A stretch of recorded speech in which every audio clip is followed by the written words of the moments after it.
Uchumi juu hakuna pesa, yani unakaa fala bana. Mabuda. Bora umefurahi buda. Huyu jamaa lako na furaha. Au kwangi hivi.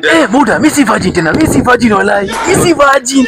Unajua hata nikwambiona. Leo nimeenda kule ule demangu mwenye nilikatia unaona? Ananipenda. So mimi nimeenda so nimeenda kwake. Udem ameniita unaona? Akaniambia nikule, alafu tena nikule tena unaona? So mimi nikafuta kukula akanipea sure. Ikijua ready imeandikwa SUR sure. Nilijua tu ujui.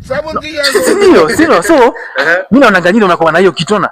So akaniambia ukishakula babe, vaa iona. So mimi nimekula nikavaa hadi asubuhi buda. Mimi si vaji, unaona? Alafu nikaitoa ndavaa tena leo jioni nikienda huko tena. Navaa tena leo. Sasa ulivaa kwa nini? Mbona umevaa ulikula alafu ukavaa badala ukule?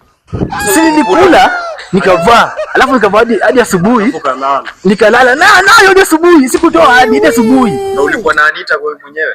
Yes, alikuwa amekasirika, jua alikuwa amekasirika nini hata after umevaa nimevaa asubuhi akasirika ndio maana mkale uko nayo hadi asubuhi siko mkubwa hata siku moja sifanya aje. Unaona pia sasa leo usiku ndio uvaa hadi asubuhi si ndio?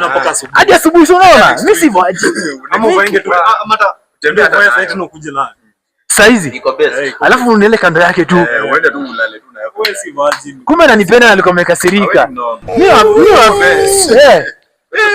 lakini mimi si virgin si ndio? Nenda naombe pia mama pale kwa soko pia wajue mama wa soko pia wajue watanisupport watakusupport enda ishie